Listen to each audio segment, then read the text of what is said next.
How is this different from a trading system?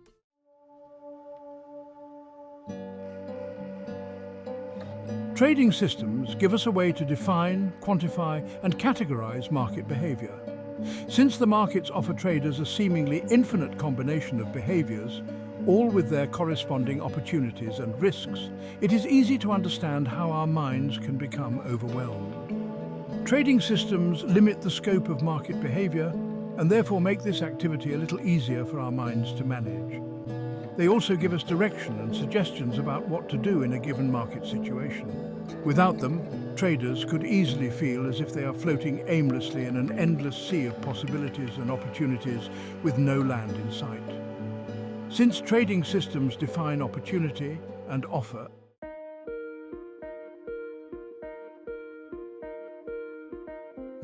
suggestions. Following these suggestions can lead to the development of skills. Even though as suggestions, they merely point the way for your awareness to be directed. A true skill not only points the way, but almost automatically begins to direct awareness as well. And a thinking methodology controls the selection of which skills should be used and when. I do not offer a trading system in this book. It's more a means of interfacing a trading system with the mind's psychological structure. If a trading system provides awareness of market signals and suggests behaviors appropriate for any given market situation, then the thinking methodology I will share with you teaches skills and processes of skill application. Having the skills necessary to consciously manipulate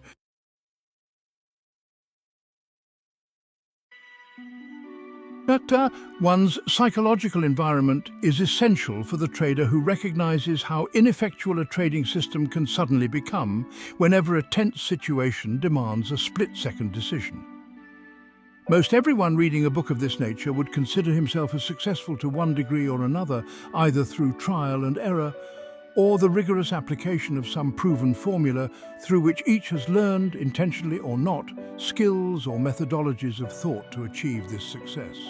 In any case, we all have a natural tendency not only to want to achieve success in something, but also to apply the principles of success that work very well in one situation to practically everything else. It often doesn't occur to us that some environments may require very different psychological resources to achieve success. Suppose, for example, that you arbitrarily try to apply a certain thought system of success to trading futures or stocks without first investigating the usefulness or validity of that system in relationship to the actual conditions as they exist in the markets. More than likely, you would be doomed to failure before you even started. Obviously, people don't consciously start trading with the belief that they don't have the right resources or that they're going to fail. In fact, it is just the opposite.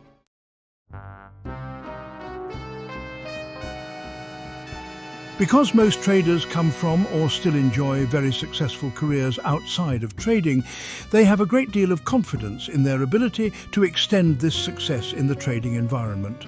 This unfounded confidence, coupled with the way the markets distort a person's concept of reward in relationship to time and effort expended, will cause the trader to form some very unrealistic expectations about the kind of results he should achieve.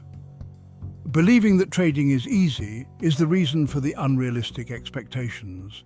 And they are probably the single biggest reason why most traders never make it beyond the initial levels of development before they lose all their money.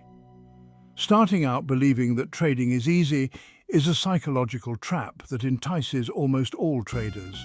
But it isn't too difficult to understand why when you examine the dynamics of the process of how we set up a standard of performance for ourselves by which to gauge our progress. There are four basic components that make up a person's standard of performance or expectations for results. First is our basic concept of time.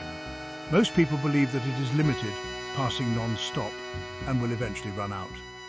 Second is our concept of effort. Our supply of personal energy is not inexhaustible. It runs out, we tire, and we may even become ill if we don't rest properly.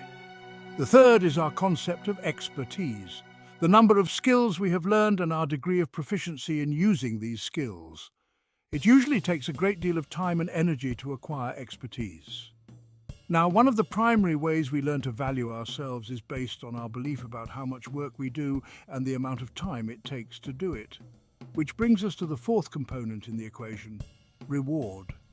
To determine the amount of reward we should receive, we will make an assessment about how hard or easy a job is by determining how much effort, personal energy, we will need to expend and to assess how long the job will take, using up our limited time, so we can then determine how much we should be compensated. It is like our own personal supply and demand formula for our time and energy.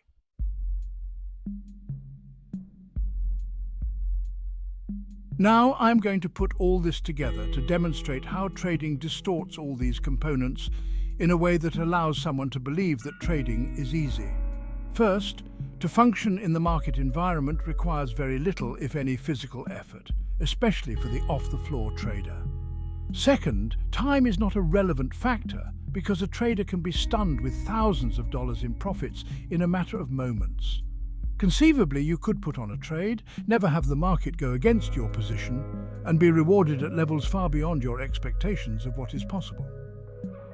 A person can't help but make the association between the speed at which something like this could happen and how easy it must be because there was no physical effort required.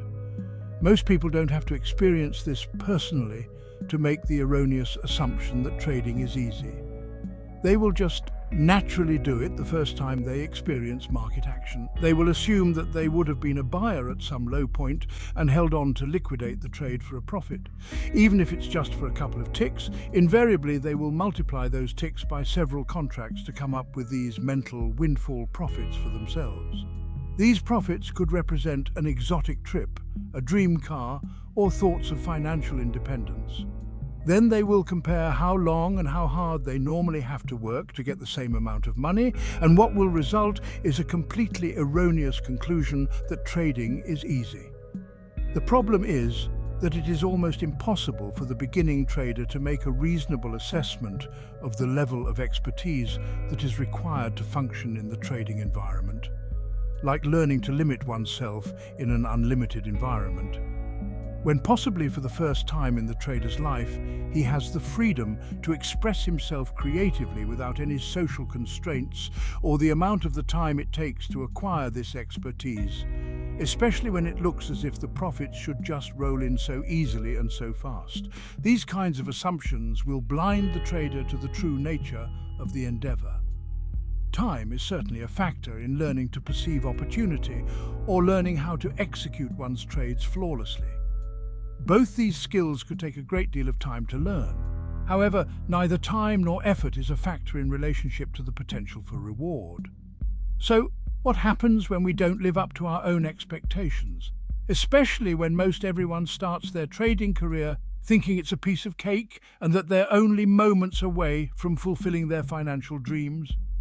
Regardless of how long it may take any individual to admit that he's not making it, the experience is painful and invariably generates feelings of inadequacy, guilt, and even shame.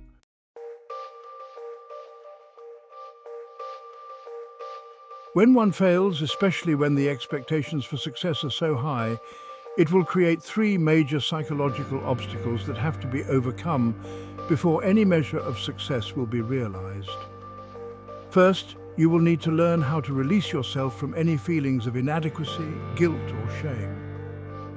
Second, you will need to learn how to identify and repair the residual psychological damage caused by the emotionally painful experiences, because painful experiences have the potential to generate fear. Finally, you will need to undo any inappropriate trading habits and learn the appropriate skills that will help you eventually to accumulate the wealth you desire from trading.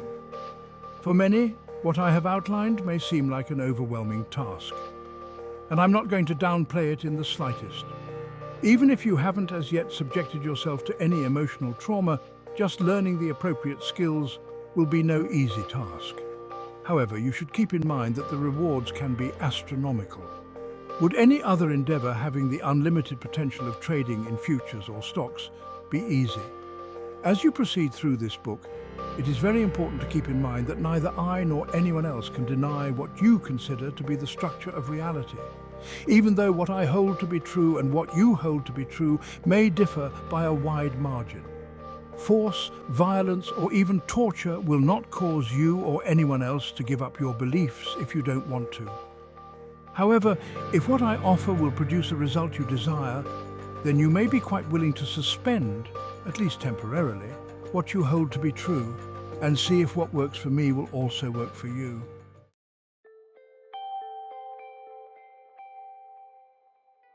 The firewalkers I mentioned earlier demonstrated how a thinking methodology could suspend their belief that walking on a bed of hot coals would severely damage their feet, even though they had learned early in their lives the dangers and pain of intense heat.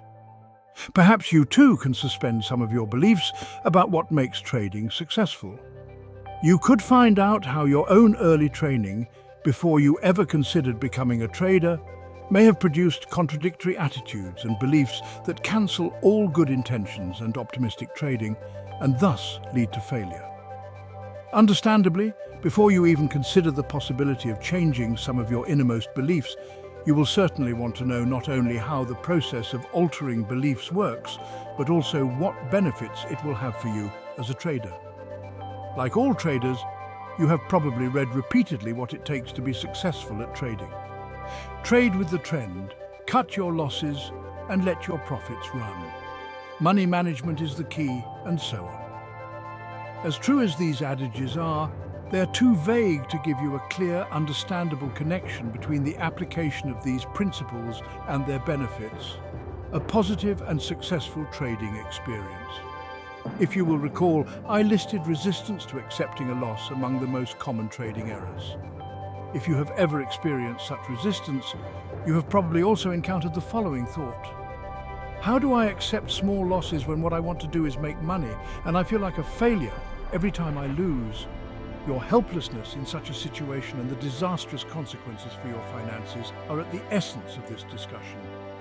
If, for example, you can change what losses mean to you and how you represent them mentally, then to whatever degree you can accomplish this, you will be releasing yourself from the stress and anxiety experienced when you have to acknowledge any given trade is a loser and take the appropriate action. The few individuals who have achieved astronomical success in trading at some point learn to stop trying to conquer the markets or make them conform to their expectations or mental limitations. At some point in their trading careers, they understood the psychological implications of an event that is never-ending, that begins only when one decides to participate, that ends only when one has had enough and behaves without the slightest regard for individual survival. Eventually, they adapted to these unusual and demanding psychological conditions by changing their perspective. Although, as I have already pointed out from my experiences, the process of change usually isn't the result of making a conscious choice to take a step-by-step approach, as this book is designed to give you. In our everyday lives, it is much easier to control the external environment to satisfy our desires. What I mean is, if something has to change to get what we want, we will find it much easier to change the external conditions to suit our needs before we attempt to change our mental perspective. Changing ourselves would seem like the absolute last resort as a solution to any problem. So why would you consciously go about the task of learning how to change yourself from the inside? I have 3 reasons for you. First, because you decide to learn new skills or ways of expressing yourself. Second, because you may have any number of beliefs acting as resistance in the acquisition of the new skills you are attempting to learn. The third I will get to in a moment. Right now, I want to give you an example to illustrate these first 2 points. A client of mine lost an uncle that he was very close to while he was still a child. His uncle was very much of a father figure to him, where his own father was not. The uncle died of a heart attack at a young age while doing some very strenuous exercise. Because of this experience, my client grew up believing he would also die of a heart attack if he exercised too strenuously. What would have been just normal heart pounding to anyone else after working up a sweat, he would perceive as the beginning of a heart attack. He would start to hyperventilate and stop doing whatever he was doing. Obviously, his belief about dying was very limiting. As a result, he never participated in any sports as a child or well into his adult life. Well, by the time he was in his late 30s, he decided that he was not going to die prematurely of a heart attack like his uncle. Actually, he didn't make this decision until after he passed the age at which his uncle had died. His uncle's age at the time of his death was the age at which my client thought that he would also die. When it didn't happen, he gave up the whole notion. Deciding to build up his stamina, he asked me for some tips on how to become a runner, since he knew I'd been running for years. In a sense, running was a new skill for him and definitely a new way of expressing himself. So, we went running together. Of course, what he found out was that he couldn't run, not that he couldn't take the steps in the fashion of a runner. It is just that every time his heart rate started to climb, he would stop dead in his tracks, even though his intent was to keep on going. His beliefs about dying from exercise still had a great deal of power in his mental environment. This belief acted as resistance, working against his conscious intent to run. Consciously, he was giving his body instructions to keep on going. His conflicting belief, however, was saying, "No way, pal. You're staying right here until your heart rate goes down." In this situation, it was very easy to determine what component of his mental system had more power over his behavior.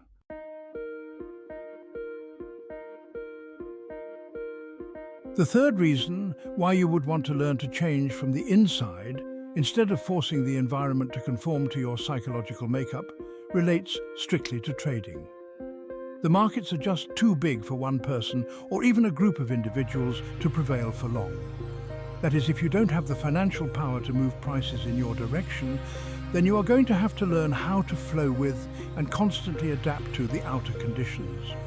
The choice is you can either adapt or continue to experience some very painful lessons.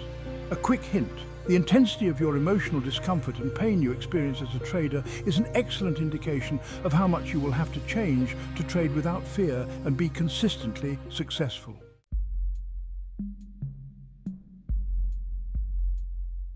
You might ask, why consider the market from a psychological perspective at all? Doesn't the market behave as it does regardless of what a single individual thinks or feels about it?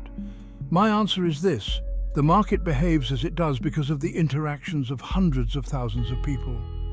And since all these individuals are members of the human race, regardless of national origin, religious conviction, or what have you, they will all have one thing in common: the psychological structure of the human mind. This psychological structure behaves in certain highly predictable ways. Fear of losing one's fortune is every bit as intense as the fear of losing one's life from an attack by a wild animal. However, even though we all participate collectively, the market is not the same for all of us. Every move the market makes has a different meaning and impact on each of us as individuals. And every trader's experience of this movement is the result of his individual mental process of inputting environmental information, perception, and all the unique internal psychological factors that affect his behavior. So even though two or more traders can agree on what the current price is, they will not be sharing the same experience of how that price is impacting them personally. The meaning you place on any particular price change is the result of your beliefs. As a trader, you constantly have to define what is high and what is low relative to your beliefs about the future. That is the only way you can make money: buy low and sell it back at a higher price in the future, or sell high and buy it back at a lower price in the future. As long as prices continue to move, that movement will create opportunities to buy low and sell high, or sell high and buy low. And these opportunities are available for all traders. You create the game in your own mind based on your beliefs, intents, perceptions, and rules. It is your own unique perspective and no one else's. And the secret is, you can and do choose how you perceive events. Even if you're not aware of exactly how to control and change your perception to make other choices available to yourself, you are still choosing, even if it is out of ignorance.